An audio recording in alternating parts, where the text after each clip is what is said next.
Welcome to Decoding the Childcare Business. My name is Zuleika Hines, your host, and today we're going to talk about a question that many of you have on your mind.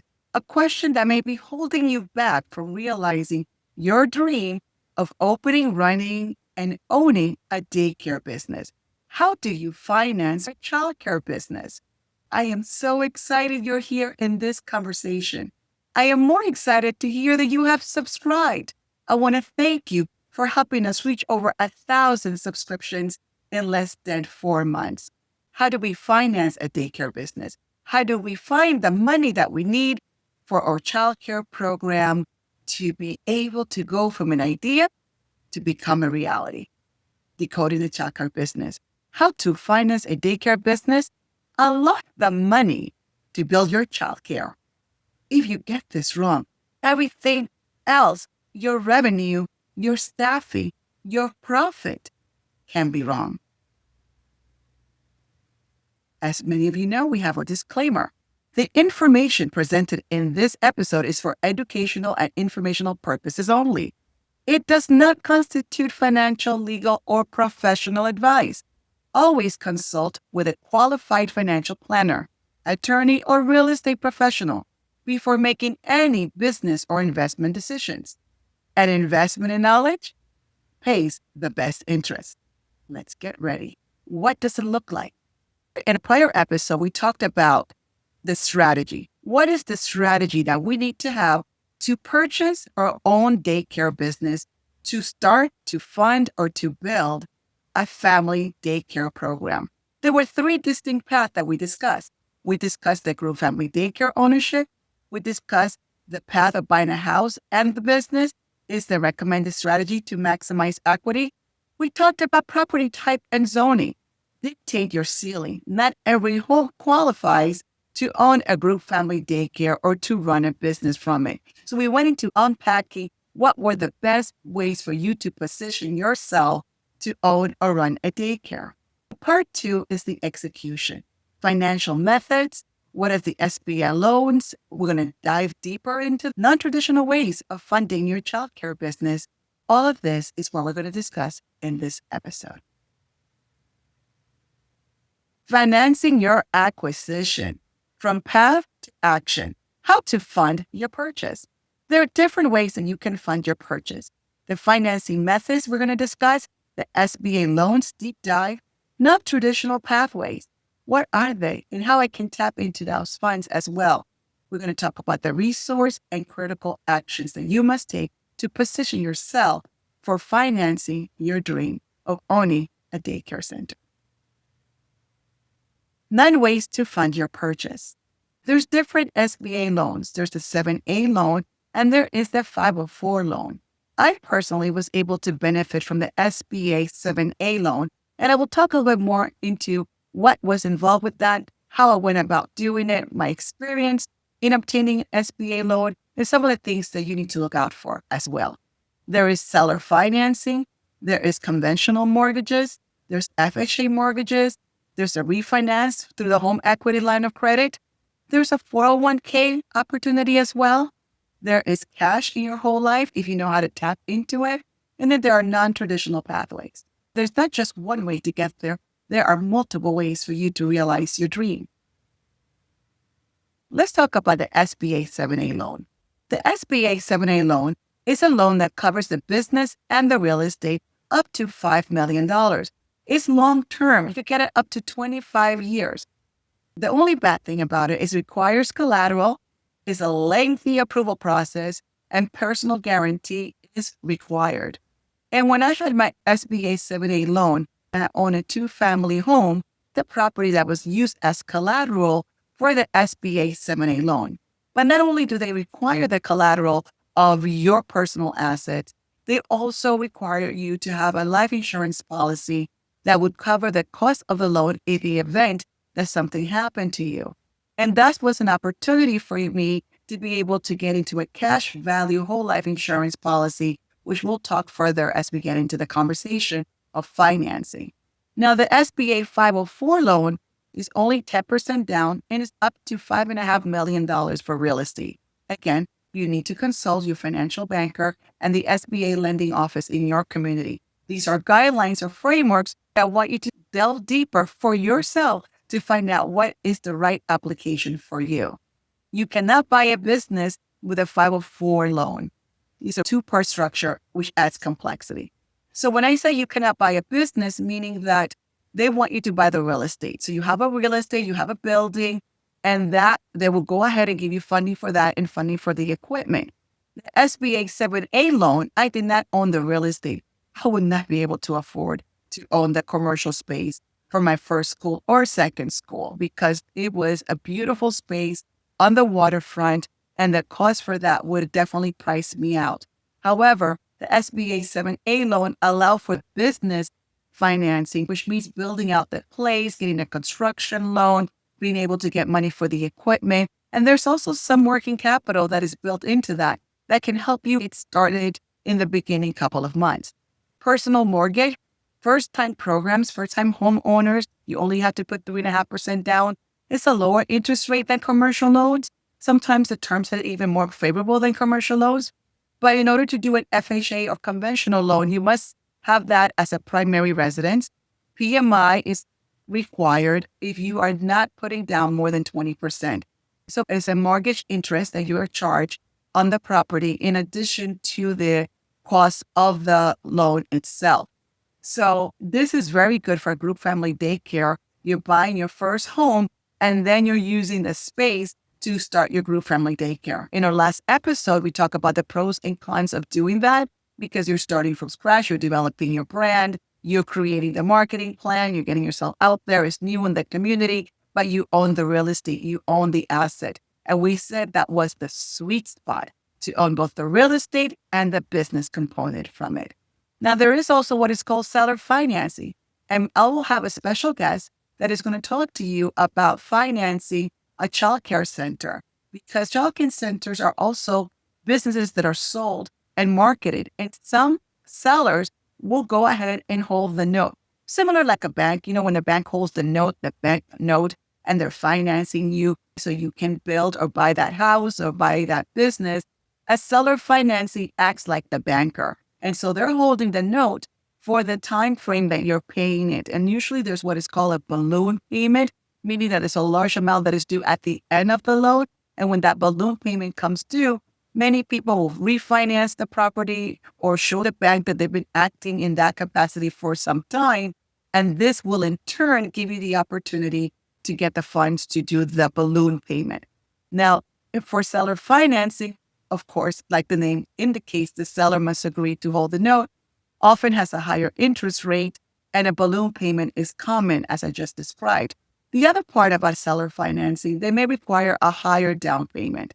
So whether the SBA can be a 10% down payment or first-time home buyers a 3.5% down payment, a seller financing may ask as high as 50% down payment to hold the note on the other 50%. They pretty much want to make sure that you have skin in the game beyond just the business. They want to make sure that they got out of it the amount of money that they hope to get out of the business itself as they are transitioning the childcare or daycare business. Does that make sense? So there are different ways for you to find financing to be able to start your own daycare or childcare business. Now, how do we tap into this? There are other methods as well. There's a refinance, tap into your existing home equity to buy another business. It's fast access to capital and no business approval is needed. And the closing costs are a lot less.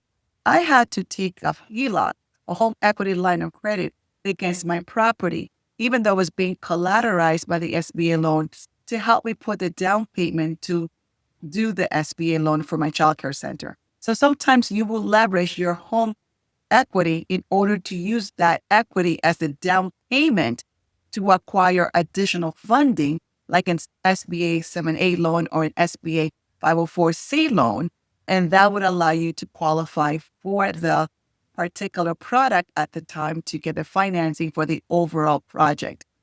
Puts your primary residence at risk, reduces equity to your current home, and the HELOC is a variable rate. And variable rate means that if the interest rate goes up like it has just done, your payments will go up. And if the interest rate goes down, your payments will go down. And so that variability can create a level of uncertainty. It's very difficult to build tuition on a variable interest rate. You have to build a cushion for that. And there's something to be aware because it completely can transfer your minimum payment or your mortgage payment from $2,000 a month. The interest rate can make it go up as high as $4,000, $5,000. It really depends on how quickly the interest rate is moving and what factors are impacting that interest rate. So this is real. And this also happened to me during the 2008 market crash when I had an SBA loan at a variable interest rate. The next thing I said to myself, oh my goodness, where are these payments coming from? How can this be sustainable? Because the interest rate was variable and therefore it completely changed by at least $2,000 my monthly payment. That is something that you want to pay as quickly as possible. There is a 401k rollover. You can use your retirement funds without early withdrawal, penalties, no debt, the IRS compliance structure, and as long as it's full ownership. So you have full ownership, you can withdraw without penalty. You're building a business. Please consult your financial advisor, what that looks like for you, and to ensure that this is still the case, that this is still true today. It's complex. It depletes your retirement saving, but most form a C Corp. With a C Corp, you have ongoing administrative costs that can add up additional expenses in a childcare program that you're starting that may have very thin margins. Whole life insurance. If you have the right whole life insurance policy, and by that I mean a cash value whole life insurance policy, you can tap into those funds to use it as a down payment. There's no credit check, no approval process, there's flexible repayment, and there's a lot of tax advantages to that. The cons, it requires an existing policy with cash value. It reduces your death benefit if not paid and takes years to build value. So although a 401k can take about 10, 15, 20 years to build value, and a 401k can have penalties if you do early withdrawal that are outside of the scope that is permitted, a whole life insurance policy is wonderful because when it builds a cash value, what it does is that it enables you to pull money out and decide how you want to pay it back. There is an interest component to it, and so you want to make sure you don't default on your whole life policy. But that cash value gives you a lot of flexibility to decide, okay, I will continue to pay my premium. I'll hold back on paying the loan until I feel a little stronger. Then I have a little bit more stability in the business and use that cash to put as a down payment on your childcare loan or your childcare business or to help cover the cost of equipment or materials. I also have a whole life policy with a cash value.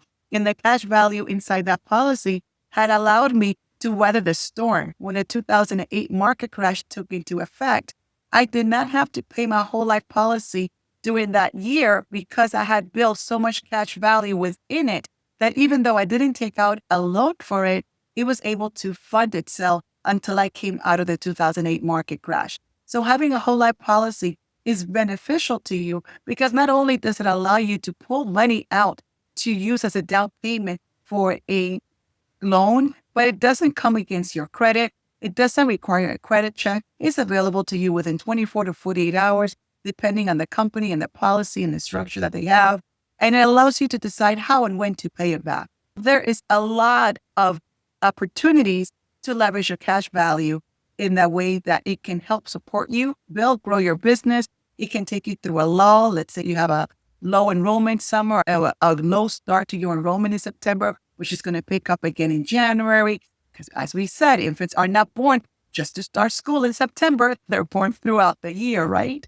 So having a policy that has cash that you can become your own bank allows you the flexibility to weather storms, grow and expand your business, or use it as a down payment for your first home for a group family daycare.